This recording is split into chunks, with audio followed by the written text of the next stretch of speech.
Hello friends, welcome to Twinkle's cookbook. Generally આપણે દાળવડા મગની દાળના બનાવતા હોઈએ છીએ, પરંતુ આજે આપણે 3 દાળ મિક્સ કરીને દાળવડા બનાવીશું। આ દાળવડા ટેસ્ટમાં ખૂબ જ સરસ લાગતી છે। તો ચલો બિલકુલ તેલ ના ભરાય એવા સોફ્ટ અને જાળીદાર દાળવડા બનાવીએ। પહેલાં આપણે ખીરું બનાવીશું। ખીરું બનાવવા માટે અહીં અડધો કપ મેં મગની મોગર દાળ લીધી છે, ત્રીજા ભાગની ચણાની દાળ અને ત્રીજા ભાગથી પણ થોડી ઓછી અડદની દાળ લીધી છે। અહીં અડદની દાળના કારણે આપણા દાળવડા સોફ્ટ બનશે। હવે દાળને બરાબર મિક્સ કરીને 2-3 વાર ચોખ્ખા પાણીથી ધોઈ લઈશું। દાળને ડૂબડૂબા પાણીમાં 6 થી 7 કલાક માટે પલળવા દઈશું।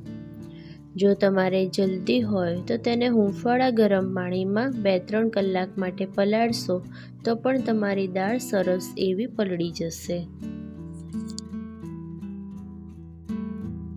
6 કલાક પછી તમે જોઈ રહ્યા છો કે તમે હાથથી દાળને તોડશો તો આરામથી તૂટી જાય છે। એવી સરસ એવી દાળ આપણી પલળી ગઈ છે। દાળને ફરીથી ચોખ્ખા પાણીથી ધોઈ લઈશું। ચલો તો હવે દાળને ગ્રાઇન્ડ કરી લઈએ।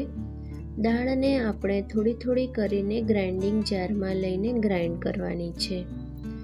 અને દાળની સાથે જ હું 2 લીલા મરચાં, 5 થી 6 લસણની કળી અને 1 નાનો આદુનો ટુકડો પણ ગ્રાઇન્ડ કરી લઈશ।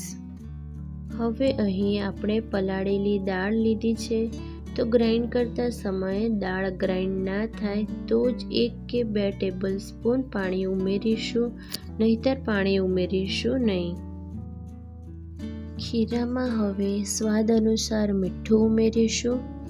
1 ટેબલ સ્પૂન જેટલો અજમો હાથથી મસળીને ઉમેરીશું। 1 કપથી પણ થોડા ઓછા દાણા ઉમેરીશું અને બરાબર મિક્સ કરી લઈશું। દાળવડાનું ખીરું બનાવીએ પછી આપણે 5 મિનિટ જેટલું ખીરાને ફેંટવાનું હોય છે। જો તમે ખીરું કઠણ રાખશો તો તમને ફેંટતા નહીં ફાવે, અને જો ઢીલું રાખશો તો ફેંટ્યા પછી તેમાં હવા નહીં ભરાય અને સરખું ફૂલશે નહીં। તમે જોઈ રહ્યા છો કે અહીં દાળવડાનું ખીરું એકદમ કઠણ પણ નથી અને ઢીલું પણ નથી। ખીરાને પાણીમાં નાખીને ચેક કરીએ તો ખીરું પાણીમાં ડૂબી ગયું અને સ્પ્રેડ થઈ ગયું છે। તો હવે આપણે આ ખીરાને 5 મિનિટ માટે એક જ દિશામાં બરાબર ફેંટી લઈશું, તો તેમાં હવા ભરાશે અને બરાબર ફૂલી જશે, એટલે એની ક્વોન્ટિટી ડબલ થઈ જશે।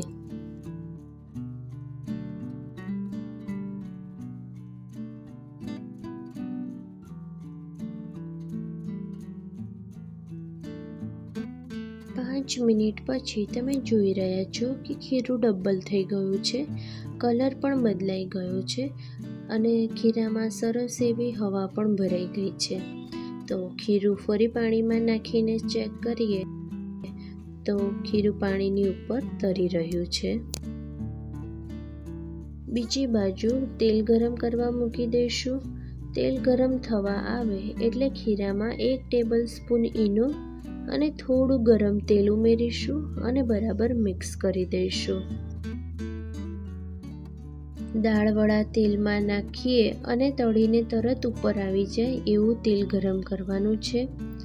તેલ બરાબર ગરમ નહીં હોય તો દાળવડા ફૂલશે નહીં। બધા દાળવડા ફૂલીને ઉપર આવી જાય ત્યાં સુધી ગેસની ફ્લેમ હાઈ રાખીશું અને પછી ગેસની ફ્લેમ મીડિયમ કરી દઈશું કે જેથી દાળવડા અંદરથી પણ કાચા ના રહે। દાળવડા ઉપરથી ગોલ્ડન બ્રાઉન થાય ત્યાં સુધી તળી લઈશું।